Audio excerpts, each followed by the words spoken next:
Welcome back to Kasat Kusut. Dan hari ini kita sudah kedatangan tamu yang waktu itu sudah pernah datang, Farah Safira. Hello. Halo Kak Zebi. Hai. Kak Farah, apa kabar? Di sini baik banget. Dan sepertinya tambah baik karena melihat wajah Kak Farah yang super cantik ya. Aduh, sama dong sama yang ngomong ya. Oke, gimana? Emang gitu guys, politisi itu emang gitu ya. Mulutnya manis gitu. Harus. Nah makanya coba kita tes sekarang di segmen anggota DPRD versus Google. Yeay. Agak deg-degan sih. Kira-kira kita akan nanyain apa aja ya. Nah boleh langsung yang pertama kita cek ada apa. Oke, ternyata banyak orang yang nanyain sebenarnya di Google DPRD itu tugasnya ngapain sih gitu. Oke. Sebenarnya udah sempat aku bahas di episode sebelumnya. Jadi tugas DPRD itu yang pertama untuk sebenarnya aku lihat yang dari fungsi tadi ya. Jadi ada fungsi legislasi atau fungsi membuat peraturan daerah, ada fungsi anggaran atau membuat, mengusulkan maupun menolak anggaran, dan juga ada fungsi pengawasan, baik dari pengawasan anggaran tersebut maupun pengawasan peraturan daerah atau produk hukum daerah yang diusulkan atau dijalankan. Berarti Implementasi tugasnya tadi sebenarnya utamanya ada 3 ya? Yes, fungsi itu. Oke, lanjut. Ini bang sesinya pendek-pendek kan? Iya, Oke, emang aman. pendek-pendek. Emang Pendek-pendek kita ya. pengennya dapatnya lebih ringkas gitu. Yes. Nah oke, DPRD DKI Jakarta ya berarti ya. Nah kalau misalnya bikin DKI Jakarta lebih beda dibanding DPRD daerah lain tuh apa Kak? Sebenarnya yang pertama pasti kita ibu kota negara, jadi urusan kebijakannya juga lebih unik, lebih yang ada campur tangan atau mungkin ada tumpang tindih dengan pemerintah pusat ranahnya. Terus kayaknya bahkan orang-orang pada bilang DKI lebih berisik daripada pusat gitu ya. Berisiknya karena rame.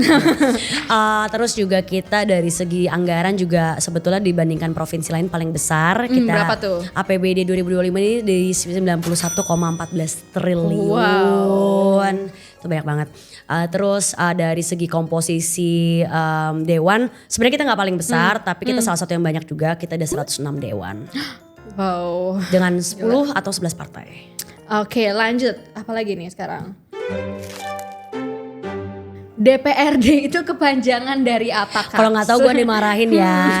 Dewan Perwakilan Rakyat Daerah.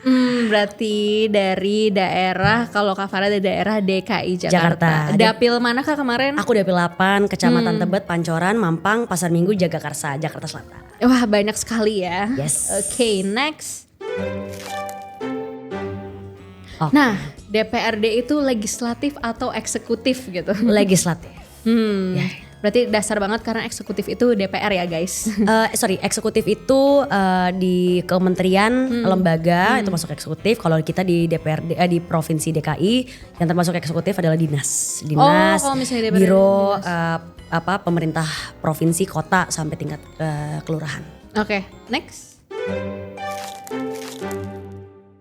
Kabupaten atau provinsi? Oke, kalau ini trivia juga, kalau di DKI hanya ada provinsi, tidak ada kabupaten kota. Tapi kalau di provinsi lain, di Jawa Barat misalkan, itu udah sampai tingkat kabupaten kota.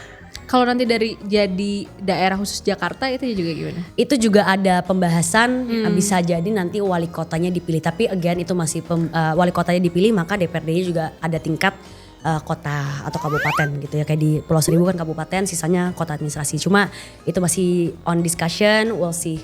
Oke. Aku bisa jangan diklaim, tolong jangan diralat nih kata-kata gue ya. Nanti kita tulis ya di sini ya, guys. disclaimer. Yes. DPRD itu tingkat apa? Ini Sama maksudnya tadi apa ya? tingkatannya itu tadi di provinsi tingkatannya. Jadi kalau aku di DPRD provinsi ada provinsi tingkatannya itu. Oh iya aku beringet sorry. Soalnya kan orang-orang masih ada yang belum tahu kayak Ya. DPRD Kabupaten Bekasi gitu-gitu. Ya. Mikirnya kan langsung DPRD Bekasi Ya, gitu. jadi beda-beda. Ada kalau kayak misalkan kalau di Bekasi contoh dia ada kota Bekasi, ada Kabupaten Yes. Bekasi. Kalau di Jakarta cuma ada satu provinsi. Gitu guys.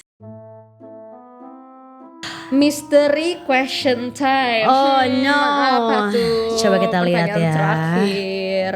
Aku belum lihat lagi nih. Apa enggak? Emang belum lihat ya, namanya misteri gitu. Gaji anggota DPRD itu berapa sih? Soalnya kan pasti banyak yang kepo. Kayak waktu itu kan Krisdayanti ya ditanyain di DPR berapa gitu. 450 juta. Nah, apakah ini menjadi lowongan kerja yang menarik ya bagi Gen Z yang sekarang lagi kepusingan gitu? Kalau kita kayaknya udah ada di website sih, banyak yang sudah menginkludkan secara tertulis memang 3 digit di awal, tapi dengan potongan pajak di 2 digit aja.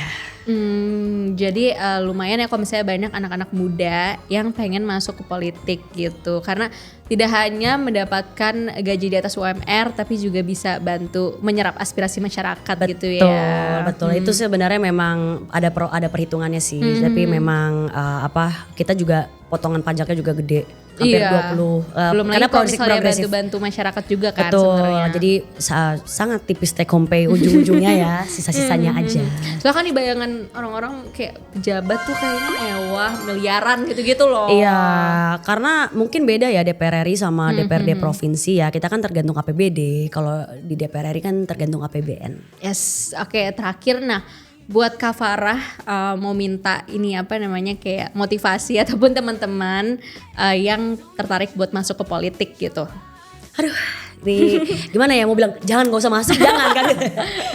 Kalau bagi aku sih sebenarnya mulai belajar dari nggak harus langsung masuk partai politik, tapi belajar dari mentor-mentor dulu. Lihat mentor-mentor di politik siapa yang bisa menjadi patron atau yang kalian envision kalian seperti apa. Terus mulailah dari hal-hal sederhana yang bisa kalian ikut. Misalkan teman-teman di kampus bisa ikut di BEM, atau mungkin di selain BEM tuh ada beberapa asosiasi atau himpunan, organisasi di dalam mahasiswa itu juga bisa. Kalaupun di ranah lingkungan masyarakat, ada misalkan di Karang Taruna atau lain-lain, itu mulai dari situ sih. Jadi harus mulai berorganisasi dulu ya sebenarnya ya. Betul, mulai berorganisasi dan mencari mentor yang tepat juga dalam prosesnya. Oke, makasih banyak Kak Farah. Thank you. Semoga Kak Farah juga bisa menjadi mentor ya untuk anak-anak yang mau masuk politik ke depannya. See you guys. See you.